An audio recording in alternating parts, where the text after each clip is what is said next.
ان صلاتی، میری نماز اللہ کے لیے ہے. واضح بات ہے، آسان سی بات ہے بھئی، ہماری نمازیں، ہماری عبادتیں کس کے لیے ہیں؟ تو ہر کوئی کہے گا بھئی اللہ کے لیے. وَنُسُكِي، نسک جو ہے وہ نسیکتن کی جمع ہے، اور اس کا مطلب ہوتا ہے قربانی. اس کا ایک معنی ہے قربانی، اور اللہ تعالیٰ نے نماز اور قربانی کو ساتھ ساتھ ذکر فرمایا ہے. چنانچہ سورہ کوثر میں دیکھیں اللہ تعالیٰ نے ارشاد فرمایا اِنَّا أَعْطَيْنَاكَ الْكَوْثَرَ، کہ ہم نے آپ کو خیر کثیر عطا فرما دی. یعنی اتنا آپ پہ کرم کیا ہے کہ ہر خیر کی کثرت آپ کو عطا فرمائی ہے. تو اب اس کا لازمی تقاضا کیا ہے کہ اس عطا جتنا شکر بھی ادا کیا جائے. تو پھر شکر ادا کرنے کے طریقے میں دو چیزیں اللہ نے ذکر فرمائیں، فَصَلِّ لِرَبِّكَ وَانْحَرْ، کہ آپ اپنے رب کے لیے نماز پڑھیں، وَانْحَرْ، اور قربانی کریں. تو دیکھیں نماز اور قربانی کو دونوں کو ساتھ ساتھ ذکر فرمائیں. اسی طرح سے یہاں پر نسکی اور میری قربانیاں، ان صلاتی میری نماز، ونسکی اور میری قربانیاں، یہاں دونوں کو ساتھ ساتھ ذکر فرمایا. تو نسک کا ایک معنی ہے قربانیاں. دوسرا اس کا مطلب ہے کہ نسک کہا جاتا ہے، نسک یہ نسیکتن کی جمع ہے، اور اس کا مطلب ہوتا ہے ہر طرح کی عبادت کو نسیکتن کہتے ہیں، اور اس کی جمع نسک آتا. تو اب دائرہ اور وسیع ہو گیا. پہلے ترجمہ تھا، معنی تھا نسک کا مطلب قربانیاں، اور دوسرا اس کا معنی ہے تمام طرح کی عبادات کو نسک کہتے ہیں. جیسا کہ عرب یہ کہتے ہیں کہ جو شخص عبادت گزار ہوتا ہے اس کو کہتے ہیں ناسکن. تو یہ نسیکتن، نون سین اور کاف ہی سے اس میں فاعل کا لفظ ہے. یہ لغت سے دلیل ہو گئی. اور دوسری دلیل یہ کہ اللہ تعالیٰ نے حج کے جتنی بھی عبادات ہیں ان کو بھی نسک فرمایا ہے. حضرت ابراہیم علیہ السلام نے کعبے کی تعمیر وغیرہ فرما لی، پھر اللہ کی بارگاہ میں عرض کیا کہ ربنا تقبل منا انک انت السمیع العلیم. معروف دعا ہے، آپ کو یاد ہے کہ اے ہمارے رب ہماری طرف سے یہ قبول فرما، بے شک تو انک انت السمیع العلیم، تو ہی سننے والا ہے اور تو ہی علم والا ہے. اور پھر اس میں مزید یہ فرما وَأَرِنَا مَنَاسِكَنَا، اور سکھا دے ہمیں ہمارے مناسک. تو یہ نسکی، نسیکت المناسک، ہم کہتے ہیں نا مناسک حج، یعنی حج کی عبادات. تو یہ نسک کا ایک مطلب ہوتا ہے عبادات. اب دیکھیں حج میں قربانی بھی آ جاتا ہے، حج میں نمازیں بھی آ جاتی ہیں، حج میں طواف بھی آ جاتا ہے، رمی بھی آ جاتی ہے، اور صفا اور مروہ کی سعی بھی آ جاتی ہے. ساری چیزیں اس کے اندر آ جاتی ہیں، اور اس کو نسک کہا ہے. اس کا مطلب یہ ہے کہ نسک سے مراد تمام تر عبادات ہیں. تو اگر نسک سے مراد تمام تر عبادات ہوں تو اب ترجمہ کیا بنے گا؟ ان صلاتی و نسکی، کہ بے شک میری نماز اور میری ساری کی ساری عبادات، و محیایا و مماتی، اور میرا جینا اور میرا مرنا، للہ رب العالمین، اللہ رب العالمین کے لیے ہے. اس اللہ کے لیے ہے جو مالک ہے عالمین کا، جو پالنے والا ہے عالمین کا. تو میری نماز اور میری تمام تر عبادات بشمول قربانی کے، اور میرا جینا اور میرا مرنا اللہ رب العالمین کے لیے ہے. تو یہاں بھی جب ہم یہ دیکھتے ہیں کہ انسان یہی کہتا ہے کہ بھئی میری نماز اور ہر میری عبادت، ظاہر کسی اور کے لیے عبادت کرے گا تو دائرہ اسلامی سے نکل جائے گا.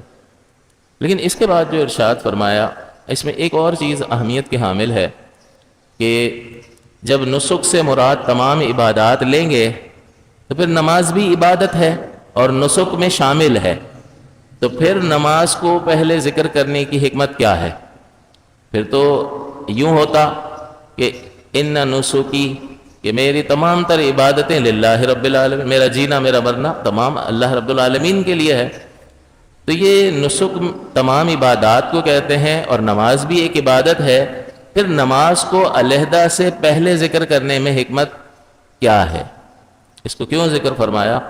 تو اس میں ایک فائدہ اور حکمت یہ ہے، جہاں اللہ کے احکام میں، اس کے بیان میں اتنی حکمتیں اور اتنے فوائد ہوتے ہیں کہ انسان ان کا اندازہ نہیں لگا سکتا، وہاں ایک حکمت یہ بھی ہے کہ اس سے نماز کی اہمیت کا اندازہ ہوتا ہے کہ تمام تر عبادات نسک میں شامل ہیں، اس کے باوجود نماز کو علیحدہ سے بھی ذکر کیا اور پہلے ذکر کیا تمام عبادات سے. پہلے نسک کا لفظ نہیں آیا اور پھر صلاتی کا لفظ نہیں آیا، بلکہ ترتیب کیا اللہ تعالیٰ نے بیان فرمائی، ان صلاتی و نسکی، کہ میری نماز اور میری تمام تر عبادات، و محیایا، اور میرا جینا، و مماتی، اور میرا مرنا للہ رب العالمین، اللہ رب العالمین کے لیے ہے۔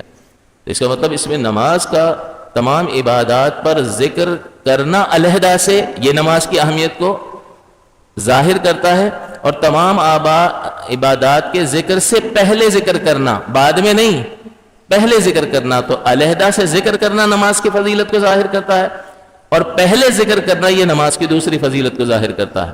لہٰذا اس اعتبار سے دیکھنا چاہیے کہ جس چیز کو آپ کا رب اتنی اہمیت دے رہا ہے، ہمیں اس آیت کی روشنی میں اپنا محاسبہ کرنا ہے کہ ہم اس عبادت کو اہمیت دیتے ہیں یا نہیں دیتے ہیں۔ رمضان کا مبارک مہینہ آیا، مقدس مہینہ آیا، نمازیں شروع ہو گئیں، اب کیا اسی زندگی پر پلٹ جانا ہے، یا جس طرح سے اللہ تبارک و تعالیٰ اس عبادت کو اتنی اہمیت کے ساتھ ارشاد فرما رہا ہے اس کو اس قدر اہمیت دینی ہے؟ تو اس اعتبار سے دیکھا جائے تو نماز کی اہمیت کا احساس ہوتا ہے۔ رحمت دو عالم صلی اللہ علیہ وسلم کو جب بھی کوئی مشکل اور پریشانی درپیش ہوتی ہے، آپ نماز میں کھڑے ہو جاتے ہیں۔ ہم کیا کرتے ہیں؟ اپنے تعلقات کا استعمال کرتے ہیں، بھئی یہاں پھنس گیا ہوں، یہ پریشانی، یہ مصیبت ہے، ذرا دیکھ لو یار، کوئی ہے جاننے والا؟ اس میں کوئی برائی نہیں ہے، آپ اپنے ذرائع استعمال کر سکتے ہیں، کریں، کوئی مسئلہ نہیں ہے۔ لیکن نبی کریم صلی اللہ علیہ وسلم کا طریقہ کیا ہے کہ اللہ کی بارگاہ میں تو بظاہر کیا لگتا ہے، یار یہ ایسے کھڑے ہو جانے سے، یوں کرنے سے، ایسے یوں سجدے میں، اس سے کیا ہوگا؟ کوئی جھوٹا کیس بن گیا ہے تو کیا جج معاف کر دے گا؟ اصل مسئلہ یہ نہیں ہے، اصل مسئلہ یہ ہے کہ آپ کسی کے پاس اپنے مسئلے کا حل لے کر اپنے مسئلے کے حل کے لیے جاتے ہیں کہ بھئی میری یہ پرابلم ہے، آپ ذرا دیکھو یار، تعلقات استعمال کرو، میں غلط کیس میں پھنس گیا ہوں، مجھے نکالو۔ اب مدد طلب کرتے ہیں کسی سے، وہ اپنی کیپیسٹی میں رہ کر، جتنی اس کی کیپیسٹی ہوتی ہے، اس کا اختیار ہوتا ہے، وہ آپ کے ساتھ اگر مضبوط تعلق ہوتا ہے تو آپ کے مسئلے کو حل کرنے کی کوشش کرتا ہے۔ لیکن حقیقت دیکھیں تو اس پوری کائنات میں کس کا حکم چلتا ہے؟ کس کا حکم چلتا ہے؟ عالمین کے رب کا حکم چلتا ہے۔ تو نبی کریم صلی اللہ علیہ وسلم کسی بھی پریشانی میں کہاں آ رہے ہیں کہ ساری کائنات کے ذرے ذرے پر اس کا حکم چلتا ہے، اور ہر دل پہ اسی کا راج ہے۔ تو جب اسی کا حکم چلتا ہے تو اس کی بارگاہ میں جھک جائے، اس کی تعظیم کرے، تو مسئلہ حل ہوگا یا نہیں ہوگا؟ لیکن یہ اعتقاد ہو، اس اعتقاد کے ساتھ نبی صلی اللہ علیہ وسلم کی پیروی کا ارادہ ہو تو ضرور مسائل حل ہوتے ہیں۔ جیسا کہ میں نے آپ کو پچھلے سے پچھلے درس میں بھی بتایا تھا کہ اللہ کے مبارک ناموں کی برکت یہ ہے کہ انسان کے مسائل حل ہو جاتے ہیں۔ دعائے ہم مکرب آپ کو بتائی تھی، چند الفاظ بتائے تھے کہ اگر صرف ان الفاظ کو انسان پڑھتا رہے تو اس کی مصیبتیں دور ہوتی ہیں، حالانکہ اس میں دعا کا تو کوئی لفظ تھا ہی نہیں۔ لا الہ الا اللہ رب العرش العظیم، لا الہ الا اللہ رب السماوات ورب الارض ورب العرش العظیم، اور لا الہ الا اللہ الحلیم العظیم۔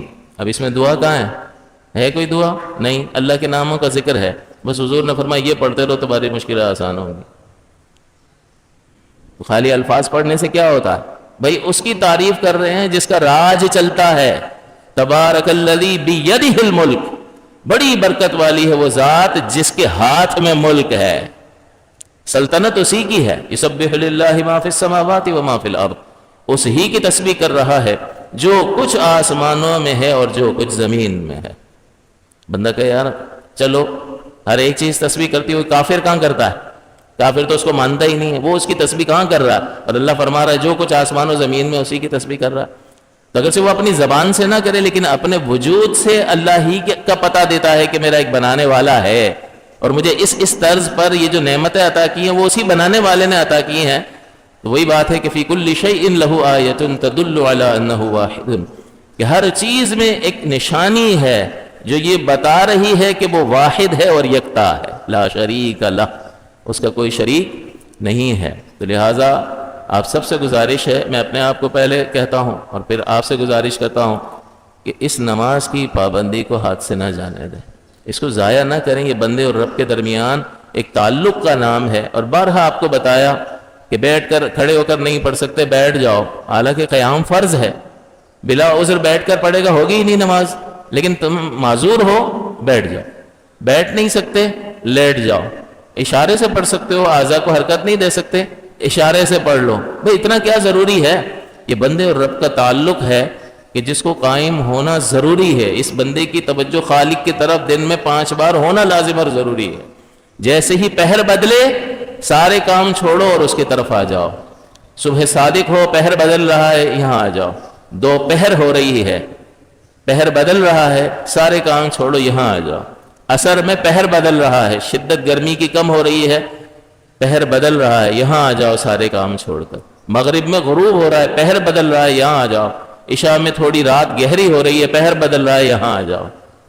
تو جیسے جیسے پہر بدلتا ہے تم اپنے سارے کاموں کو چھوڑو اور یہاں آ جاؤ. پہلی بات کہ اپنے جسم کو یہاں پر لے آؤ، اور دوسری بات یہ کہ جس طرح سے تھوڑی دیر پہلے تم اپنے کاموں میں بڑی لگن کے ساتھ، بڑی چستی کے ساتھ اپنی تمام تر صلاحیتوں کو استعمال کرتے ہوئے لگے ہوئے تھے، اس ہی دل جمعی کے ساتھ، بلکہ اس سے بھی زیادہ دل جمعی کے ساتھ یہاں پر حاضر ہو. تو تمہارا بدن بھی حاضر ہونا چاہیے اور تمہارا قلب بھی حاضر ہونا چاہیے.